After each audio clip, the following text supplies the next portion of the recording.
President says that you walked back your comments on Davos in a conversation with Mr. Trump. Is that the case, Prime Minister? As I said, well, first off, the President called me yesterday. We had a very good conversation on a wide range of subjects, ranging from situation in Ukraine, Venezuela, Arctic security. We discussed as well what Canada is doing positively, and this is the context of our discussion, what Canada is doing positively to build new partnerships around the world. I explained to him our arrangement with China. I explained to him what we're doing, 12 new deals on 4 continents in 6 months. He was impressed. And what we intend to do going forward, as well as the opportunity to, of course, move forward on CUSMA. You will note that Minister LeBlanc had discussions with one of his counterparts in the last 36 hours about some of the modalities and things on the way forward. But to be absolutely clear, and I said this to the President, I meant what I said in Davos. It was clear it was a broader set of issues, that Canada was the first country to understand the change in U.S. trade policy that he had initiated, and we're responding to that. We're responding positively by building partnerships abroad. We're responding positively by building at home, and we're prepared to respond positively by building that new relationship through CUSMA. He understood that, and it was a good conversation, as I say. So you didn't walk back your comments? No. Yes, hi everyone. There's a delegation coming today. You're going to meet with them. Yes. Hyundai is part of that delegation. What does that mean for auto workers? Well, listen, we're happy to have the Koreans in town. This is following the trip I made back to Korea in already November, actually. And so we've been having a lot of conversations. Of course, the Koreans and the Germans are both trying to win the bid for the submarines. A lot of it has to do with what will be the industrial benefits for Canada. So how can we create jobs out of this really important defense investment that will protect our sovereignty and help also our allies? And so that is what we will have as conversations. What can be done to create more jobs in the country? Hier, M. Ford avait l'air très content de votre politique sur la voiture. Est-ce que vous pouvez nous en donner un petit peu plus de détails parce qu'on n'en a pas eu? J'aurai l'occasion d'annoncer notre politique sur le secteur automobile sous peu. C'est sûr qu'on regarde tous les différents aspects, c'est-à-dire comment on peut vraiment travailler sur l'électrification, avoir encore plus de véhicules électriques et moins chers. Et en même temps, comment on est capable de soutenir nos manufacturiers au Canada ici, alors qu'ils sont victimes des tarifs de la Maison-Blanche de 25 %. Il y a environ 500 000 personnes qui travaillent dans le secteur automobile au Canada. Ça a un énorme impact sur l'économie de l'Ontario, mais aussi celle du Québec et partout à travers le pays. Donc, notre objectif, ça va être de pouvoir continuer à avoir une politique industrielle qui est innovatrice, qui fait en sorte justement de ne pas maintenir le secteur dans un état dans un état qui est somme toute pas vivable, mais aussi qu'on va être capable de protéger les emplois. Prime Minister Carney walked back his comments on Davos to President Trump last night, or on Kennedy. What do you make of that? Well, you know, the Prime Minister stands by his own words, and I think that he stated the obvious. Why do I say that? Is, you know, Canadians got to know how this administration was reacting way before, I think, the rest of the world. And so I think that his speech resonated so much because he was just stating the truth. Did he walk back? Est-ce que M. Carney a reculé lors de son appel? M. Carney a-t-il reculé lors de son appel avec M. Trump, comme le prétend le secrétaire d'État américain? Bien, ce que je répondais en anglais à votre collègue, c'est essentiellement, le Premier ministre maintient ce qu'il a dit. Non seulement il a dit la vérité, mais je pense qu'il a dit la vérité, une vérité que les Québécois et les Canadiens savaient déjà, dans le sens où on le sait qu'on l'a ressenti beaucoup plus en avance que le reste du monde ce qui se passait aux États-Unis. On est les voisins des Américains, on voit de près ce qui se passe au sud de la frontière, on le lit dans nos médias tous les jours, on s'en préoccupe. Puis en même temps, la politique de leur guerre tarifaire qui nous affecte les emplois, affecte plusieurs personnes partout à travers le pays. Donc, le premier ministre a simplement dit la vérité et c'est pour ça que je pense que ça résonne autant partout à travers le monde. Trump threatened that the other day. Is that still on the table? How is your government preparing for a new 100% tariff? Sorry, I was just... No problem. Trump threatened a 100% tariff threat, his most recent one. That was before, obviously, Carney and Trump spoke. How likely are you expecting the 100% tariff to come in? What is your government doing to prepare? Well, you know, that's a similar question that I've received in the past, and my answer is always pretty much the same, which is when President Trump speaks, we listen and we take good note. But at the same time, until actions are taken, we stand by our position. And our position right now is we had an important trip to China. We have a new strategic partnership with them. We're not seeking a free trade agreement. And at the same time, we'll continue to engage with the White House, and we believe in the strength of the USMCA.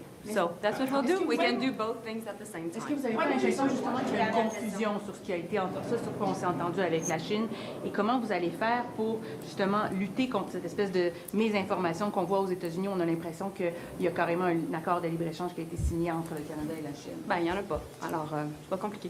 Merci.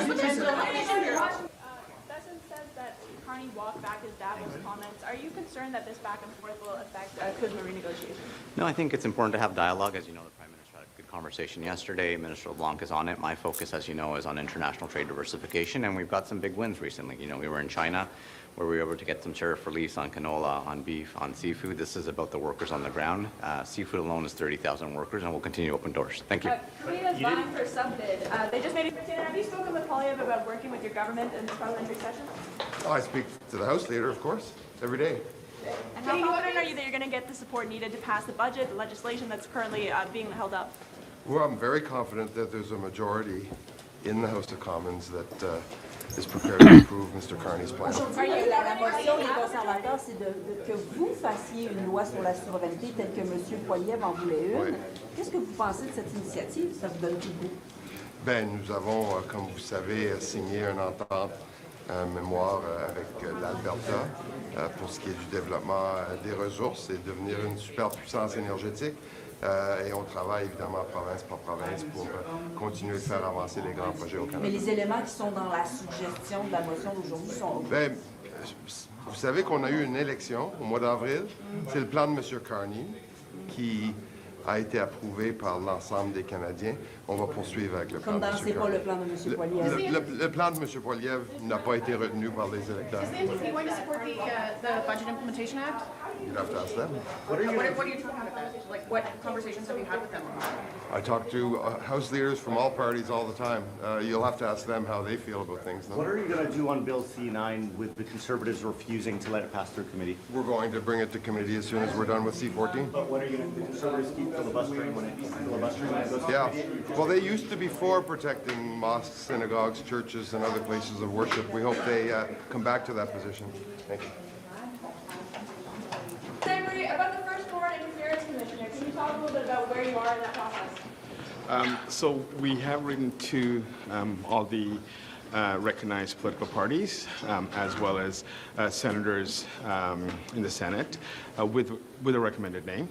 We're looking for feedback, and in due course, we will be putting that name forward. How quickly is due course? I would say I'm hoping by next week or two, but there is a name that we have proposed, and we're looking for feedback before we make the appointment. You originally said that it was going to happen before the end of the year last time that we spoke about this. So are you slow playing this because of trade negotiations with China? You don't want to upset anything? No, this happened essentially the first week back, so we were not able to finalize it before we rose, but we're doing it essentially the first day back in Parliament. On the firearms buyback, how can your government's position is first come, first serve versus if you submit a declaration in the timeline, you will be compensated for your weapon?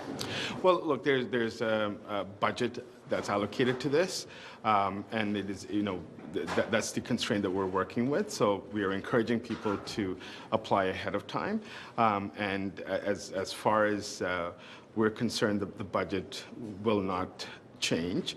Why won't it change, though? I mean, if you want people to be compensated for their property, let me just go back to the beginning of the conversation, the question that you asked. If people are worried that they may not be compensated, I would encourage them to apply early. Okay, that is the way to mitigate this.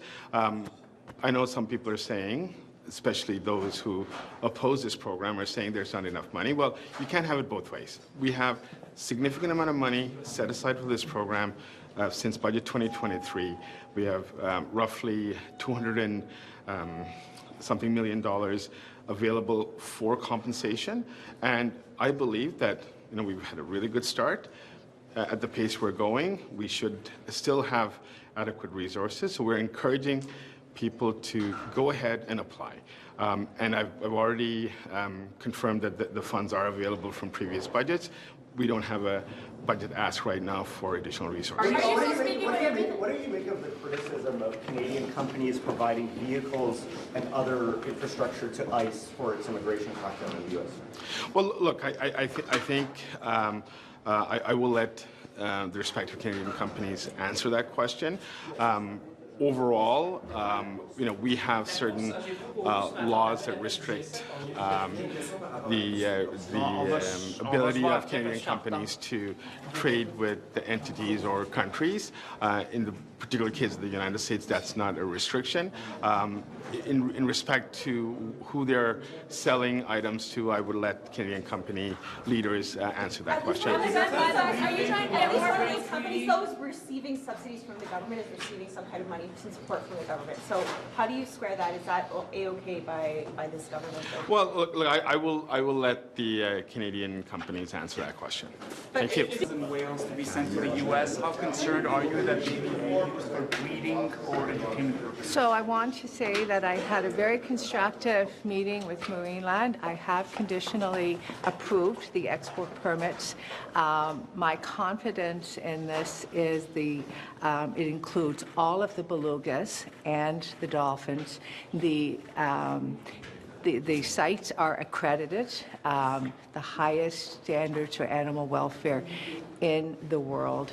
And certainly once the conditions are satisfied, I think this is a solid plan to allow these animals to live their life in much more healthy conditions. And what do you make of the criticism that they should be going to an animal sanctuary instead? Well, we certainly, have looked at all possibilities. Unfortunately, those sites are not available, and so this is a positive step forward to allow the belugas to move. What's the timeline on the moving? The timeline is just why we're very quick in the turnaround with the permits. The timeline sets obviously with Marineland, but our plan is certainly, from my perspective, once the conditions are met, I am ready to. What are those conditions? So the two conditions, one is that the health of the belugas and dolphins is assessed by an accredited veterinarian, and then also the transportation plan. And then obviously once the belugas move, part of the accreditation of these sites is that those health supports are available. And is Marineland asking for any money to help with the transportation? Or my role here are the permits, and I'm certainly working with Marineland to move that forward as quickly as possible. And is that permit to China? Sorry, just missed the top there. Is that going to China or the U.S.? The U.S. So how did Thank you you. How did you feel about happening with the United Committee? Look, I'm encouraged by the development that's going to see the bail reform and sentencing reform measures advanced. I think that's a good sign that hopefully collaboration in this Parliament is possible. People are demanding action on crime and public safety. Obviously, this is a major campaign commitment, and hopefully we can put these measures in place that have been endorsed by law enforcement, provincial governments, municipalities. When it comes to C9, it remains to be seen whether that level of collaboration can continue. We've seen a number of bills that have been stalled that touch on crime and public safety, not just C9 on the Combating Hate Act, the Strong Borders Act with lawful access to help crack down on illicit drug trafficking, extortion, child pornography. There's other measures that we hope to continue to advance to promote public safety, and hopefully yesterday's events at committee show collaboration is possible, and we're willing to work together with other parties. Are you open to trouble because you had to set it aside? Well, look, that's not my interpretation. Obviously, there's support from different parties represented in the House, but we do have an opportunity to advance expeditiously what has been the top priority that touches on my portfolio for Canadians in every part of the country, which is reforming bail and sentencing in this country. So we have work to do. I'm hopeful we can advance measures not just to deal with bail and sentencing, but to combat hate as well. Are you open to pulling the government support for the removal of religious exemptions? Are you open to pulling the government support for the removal of the religious exemptions? Because that seems to be a bit of a flashpoint for this bill. Well, right now, my priority is making good on the campaign commitment that we made, and that was what was at stake, which is protecting the ability of communities of faith to practice their religion free of intimidation and obstruction, and to make sure that we crack down on crimes of hate in this country. There appeared to be no path without accommodating a request from another party, and despite some contrary comments you might hear in private conversations, it's pretty clear with the proceedings that took place at committee that the Conservatives were opposed to the Combating Hate Act from inception. If you go back to my initial committee appearance on the bill, it doesn't appear that there was any willingness for them to collaborate on that bill from the outset. So we started looking to figure out whether there were other ways we could get support, which is why we've partnered with the Bloc. My priority is to make good on the campaign commitment to protect communities against intimidation and obstruction, and to have the standalone crime of hate. From the beginning, I said we'd work up with other parties to make that happen. We found a path, and that appears to be the course What that did you we're hear on. from Pourquoi est-ce que vous avez cédé sur ce projet de loi? Pourquoi est-ce que vous avez mis ça de côté et passé à autre chose? C'est neuf? Oui. OK, juste répétez plus longuement, s'il vous plaît. Pourquoi est-ce que vous avez changé de parcours? Pourquoi est-ce que vous avez cédé? C'est la première fois, je crois, honnêtement, nous avons l'habilité pour avancer l'autre projet de loi pour réformer le système de mise en liberté sous caution. Et c'est une grande priorité pour tout notre pays, pour des communautés dans ma province, en Nouvelle-Écosse, les petites villes, les grandes cités aussi. Quand nous avons une opportunité pour avancer de committement dans la campagne électorale, il est essentiel pour moi de prendre d'opportunités. Mais il est essentiel aussi d'avancer des autres priorités. Et qu'est-ce qui s'est passé dans le comité qui vous a amené à prendre cette décision-là? Je ne comprends pas la dernière phrase. I'll say it in English, Okay, mais j'ai une réponse en français. What happened in the committee to have you make this decision? Maintenant, j'ai des conversations avec des critiques avec des blocs, des partis conservateurs. Quand nous arrivons au Ottawa, c'est clair, il y a un problème après quelques mois, l'obstruction de la partie conservateur poser un problème pour M. Poilievre. Il y a une possibilité maintenant pour changer de cours, pour avancer la priorité dans le système de mise en liberté sous caution. C'est une priorité quand nous avons l'habilité pour obtenir une entente avec le Parti conservateur et le Bloc. C'est nécessaire pour l'unanimité et c'est possible pour la première fois juste maintenant. What did you guys Are you worried about the job impacts of the latest tariff press? I think what we've done is really prepare for job loss through a number of different measures. We've strengthened DEI, we've increased work sharing. We've certainly seen companies utilize work sharing as a way to support their workforce, keep their workforce attached while changes are happening through their company. But look, that's the planning that we did, months ago to make sure that if there is disruption in the auto sector or other critical sectors, for example, in pulp and paper in Northern Ontario, that we would have a system that would take care of workers while they transition. And we've also got a number of pieces going on right now around more rapid skills alignment with what the industries are transforming towards. Are you going to reform DEI at all? Certainly, we've done quite a bit, as you know, right now. Many of them are temporary measures, and for me as the Labour Minister and an Employment Minister, We're always looking at how we can strengthenize and modernize these systems of support that really are those safety nets for people when they've lost their job. So we're having a number of conversations right now, notably in the department, but of course across the Federation. We saw a Korean submaker make a deal with Algoma Steel yesterday. How are you expecting the Korean sub manufacturing in Canada to help with Canadian jobs? Well, certainly that's part of why we have been through the major loans approach through the tariff, large loan tariff. What is it called exactly? But the large loans for tariff impacted businesses. I probably don't have the exact name correctly outlined there, but essentially I was with Algoma Steel while we made that announcement just a few months ago. Steel is a critical industry in Canada. Without steel and without the ability to produce steel in a sovereign way in our own country, it really limits the capacity of many other sectors. And so that's exactly why we have this large enterprise loan facility available, so that companies like Algoma Steel can utilize that, can utilize things like work sharing and supports for training their workers to keep them attached to the workforce. Because I will also tell you that as the Minister of Employment, if you lose your workforce during a slowdown, during a impact in your industry, it can be really hard to reattract those workers. It can be really hard to ensure that their skills are kept current for the kinds of industries that you're trying to service. So look, that story will evolve as it will, but it's good news that Algoma Steel has the capacity to be able to do these pivots. Last question. The provinces are meeting on later this week on the daycare deals. What are your expectations for that meeting? Well, obviously, this is a really important social architecture for everything we're trying to do. We need to be able to take care of our children. Families need to be able to have confidence that there's an affordable child care system, and no matter what province they live in, so that they can actually take these jobs and continue to be part of the workforce. And so I think all the ministers understand that, and the question is how we can both grow the system and sustain what we have. Thank you so much. So what I can say is, deal with what's in front of me, and this proposal is a solid one. Obviously, there are conditions, which I mentioned earlier, and we're working, and I'm working with Marine Land to hopefully see this through quickly. But how is it different?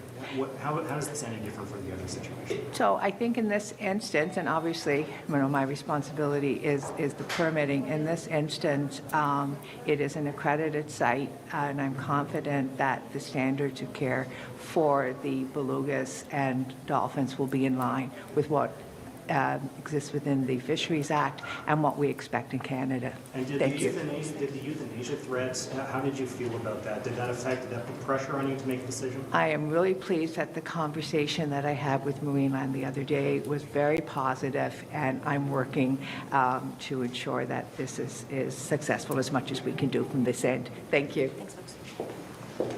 Pretty cool, eh?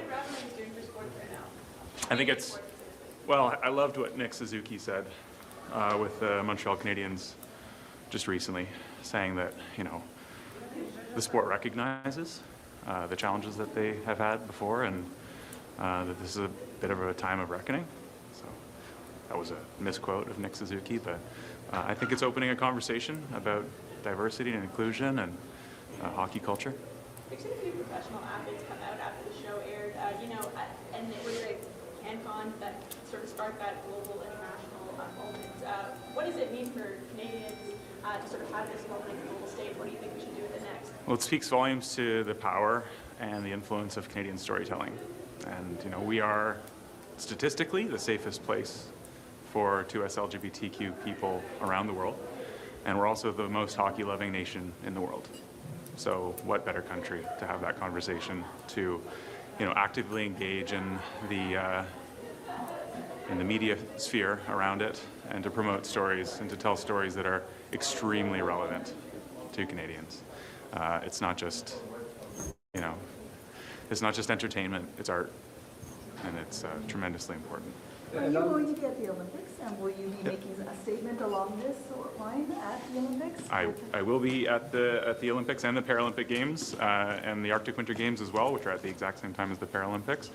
And look, this is an important global conversation. Heated rivalry is not just popular in Canada.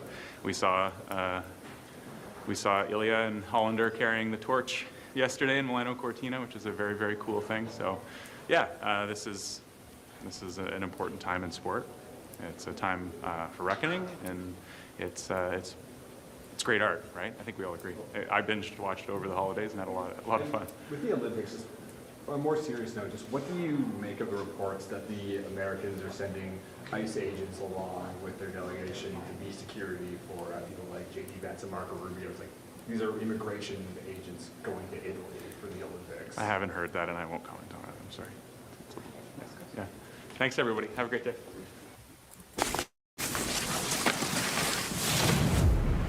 All right, did I stop that? Apparently not. Okay, so there you have it. Don't forget to leave your comments. We appreciate you stopping by. We hope you like, follow, and subscribe. It helps us a lot. We'll see you again. Have a great afternoon.